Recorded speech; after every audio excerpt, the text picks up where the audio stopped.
My name is Riaz Nagari, and I teach at Islamabad School of Excellence. Today's topic is working code for teachers, or parameters of work for teachers, or code of conduct for teachers. First thing in this working code or code of conduct for teachers is number one, personal hygiene. In personal hygiene, you should wear immaculate dress, daily chaining clean shirt, and with sleeved vest. Second point in personal hygiene is physical cleanliness, daily bath and toothbrushing. Third point in this personal hygiene will be daily shave if shaving and proper dressing. Cut in case of beard. If you have a beard, you can have daily cut. And proper haircut. In personal hygiene, these things are important because you should be neat and clean. Second heading or second point that I would like to share with you, that is supervisory role. Number one, keep an observational check on all students, not just your students. Number two, corrective view of the school or college campus where you work. Third point is specific inspection on your own classroom and your students and instruction to their personal cleanliness and clothing. Fourth, ensuring queue of students moving out of the class whenever and wherever observed. Five, cleanliness of classrooms where teaching. Six, campus cleanliness, observations to be reported to the vice principal or principal. Instructions on students' mannerism, like greetings. Similarly, spontaneous action for damage control in case of students fighting, rowdyism, injury, um, visitors, parents' intrusion, or any other mishap. Third point of today's discussion is academic activity. Number one, awareness of own timetable and adherence to it with strict punctuality. Number two, acceptance and proper performance of extra teaching as per arrangement periods. Third point is preparation for teaching through lesson plan ahead of the schedule and maintaining teacher's diary. Making selective notes if in each subject and issuance to students. Five, effective teaching in the class as per syllabus. Extensive explanation of lessons and topics that you are teaching. Fifth point is subpoint number five is effective teaching and reflective teaching in the classroom as per student syllabus, as per syllabus. And sixth point is proper management of students during the class and special attention towards those students who are slow in doing their work. Fourth point, major point that I'm going to discuss, that is written work. First thing is ensure notebooks, registers, notes, etc. in each subject for class homework, practicals, and other things. Two, assign good quantum of written work, both for class and home. Three, give homework at least twice a week in major subjects and once a week in minor subjects. Homework schedule should be issued centrally by the principal. Like what we should do is schools should give a centralized homework and test schedule. Plus, in the timetable, they should also allocate specifically proper time for the test.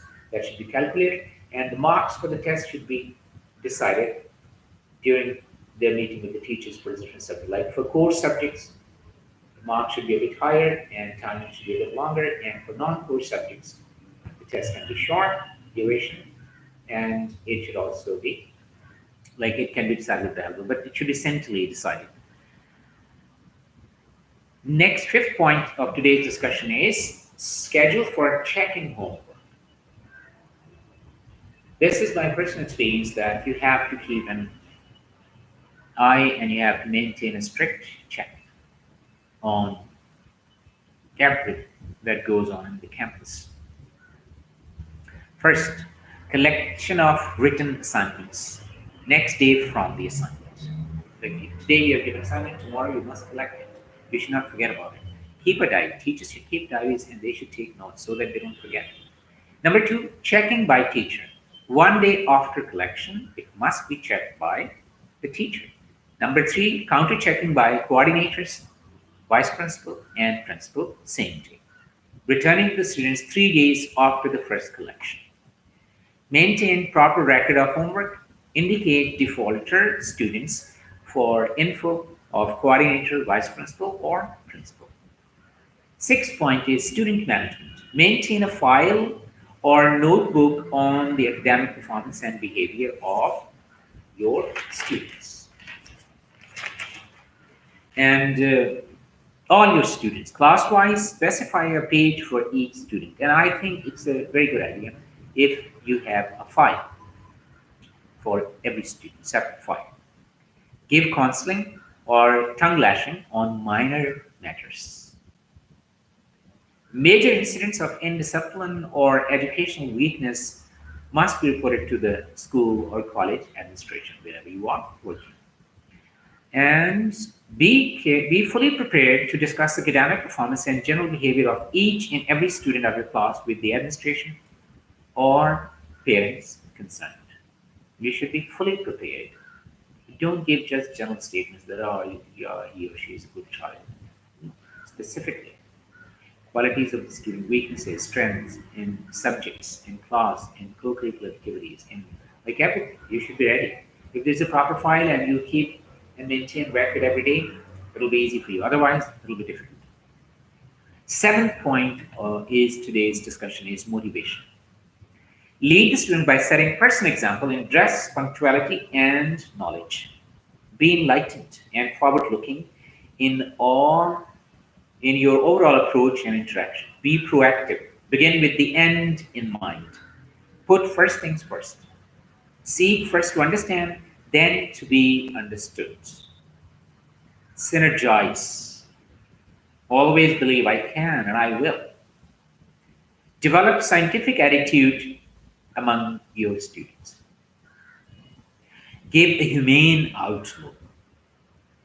Gentleness should be encouraged over narrow-mindedness and hatred. Impart knowledge of current affairs by encouraging newspaper reading. Eighth point of today's discussion is don'ts. No abusive language involving morals or family. No beating. No political discussion. No sectarian siding. No religious remarks. No interstop stories. No self-praising.